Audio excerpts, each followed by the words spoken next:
Well, there is a lawmaker now, a Tennessee lawmaker that wants to do something about it. And Jody Barrett is joining us here on the Newsmaker Hotline, State Representative Jody Barrett, 69th District.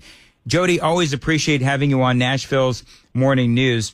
So let's talk about how you have now apparently filed legislation. I love this, that pushes roadway blockage as illegal if somebody is trying to block the roads.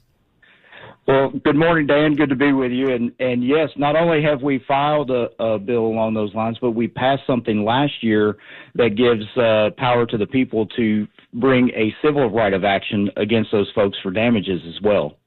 So what are and I love that. And so what are the arguments against? Because I mean, any rational people, and we've all watched social media where you have people on a highway where it is absolutely traffic is stopped, miles are backed up, or traffic is backed up for miles and miles, and they just simply will not get out of the way. And the emotional side of you wants to just scream at the heavens, just run them over, which nobody wants that to happen. So, but what are the arguments against this? Because it does seem like, it's reasonable. Well, there really are no reasonable arguments or rational arguments against it. The left cries that we are somehow limiting their First Amendment rights to protest by putting this public safety measure in place. But the real driving force behind this bill or a law like this would be to make it where they can do so safely, not only for themselves, but also for innocent bystanders as well.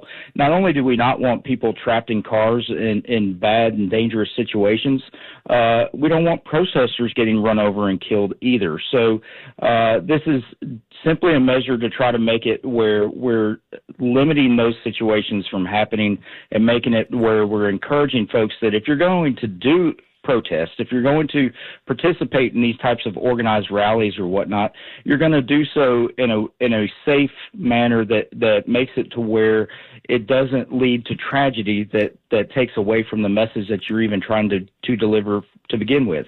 I know that Senator Marsha Blackburn has been trying to get this passed at the national level. I don't know if she did or not, but I know that Florida has some laws against this as well.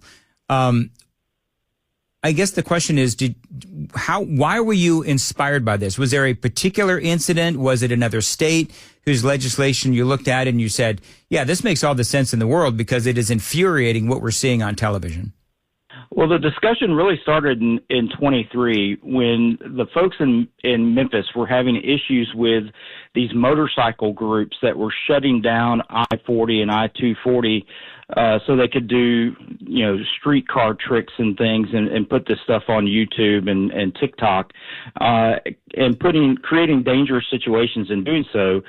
It just so happens in the process of writing that legislation and getting it filed, we filed this bill on a Wednesday in 24, and the Friday right after we filed it, the protest happened in Memphis where I think it was a anti-Israel protest where they marched up onto the I-40 bridge and blocked traffic in both directions going into and out of Tennessee from Arkansas.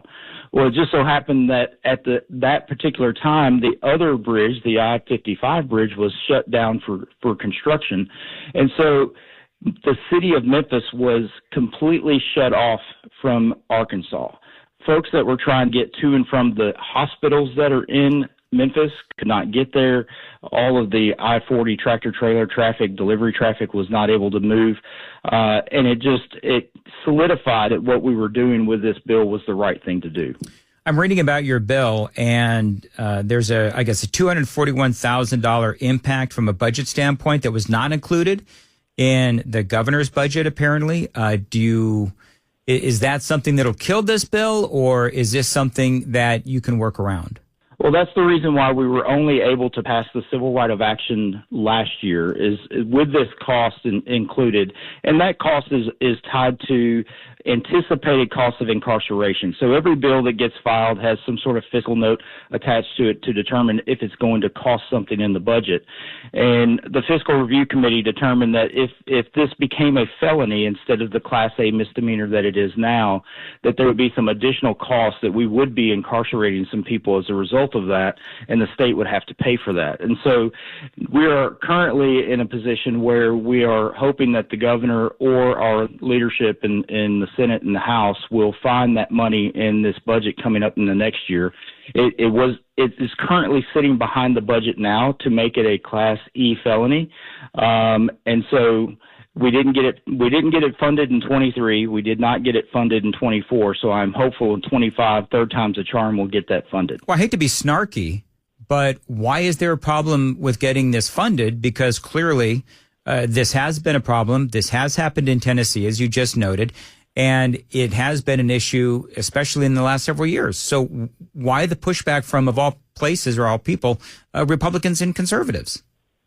I really don't know the answer to that. I wish I could give you a more thorough explanation as to why this keeps getting pushed down the priority list. But I would say that the folks in Memphis that have seen this happen now multiple times, even earlier this year, where the I-40 bridge has been shut down by protesters, are sick of this stuff. Senator Taylor and I are determined to get this done and get this put in place. And we want to make sure that not only do we get the law passed, but we want to make sure that we're encouraging the district attorneys to prosecute and push forward with this.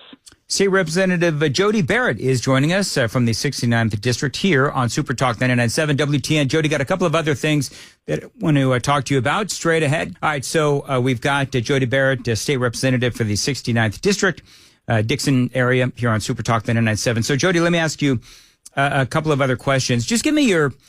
we saw the protests on Friday regarding Kilmar Abrego Garcia. We saw the protests over the weekend, of course, the No Kings protest and all that. So I don't know. Give me your opinion on news of the day. What are your thoughts as they all come to a close for now?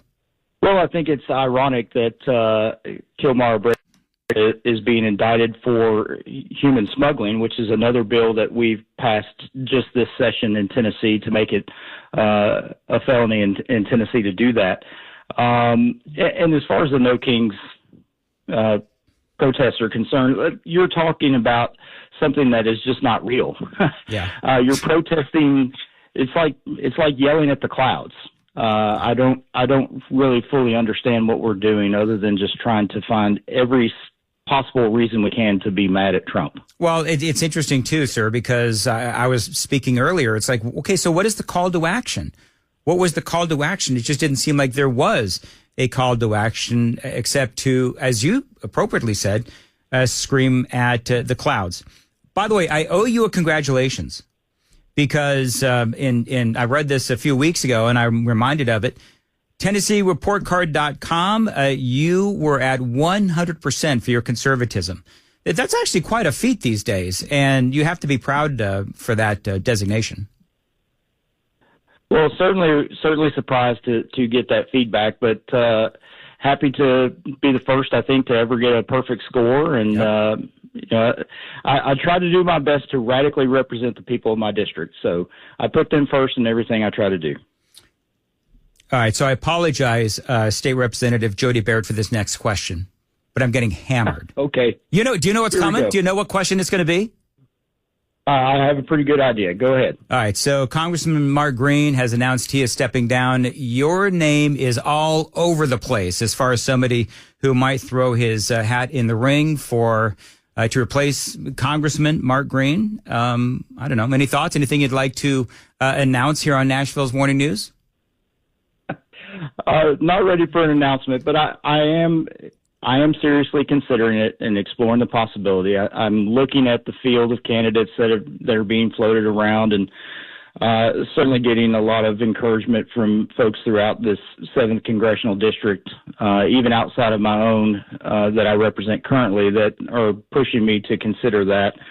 And look, it's an important election. We've got to make sure that we get someone in there that's going to continue to serve the Republican Party and President Trump and what we're trying to get done in Congress right now. And the vote margins are razor thin in Washington, D.C., and whoever is sitting in this position in November when the special election is over is going to have a very key bargaining chip in what's going on in D.C., and so we want to make sure we get the right person up there. So let me ask you, just from me to you, what goes into a decision like that? I mean, obviously you consider family, you consider, spending a lot of time in that hellhole that is Washington, D.C. I mean, what goes into making such a life-changing decision?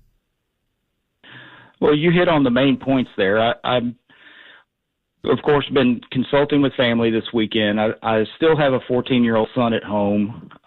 So, making sure that any decision I make for my future is not detrimentally impacting him and what he's got coming up over the next several years. And so, we've been talking a lot about that, but more importantly, it's really about the country and the service and what we can do or what we could provide as a family by serving in that role, if that's what we're called to do. And so it's really been a lot of prayer, a lot of consultation and gathering of information, and really trying to be still and listen and get some sort of discernment as to whether or not this door is opening for me to walk through or if it's for somebody else.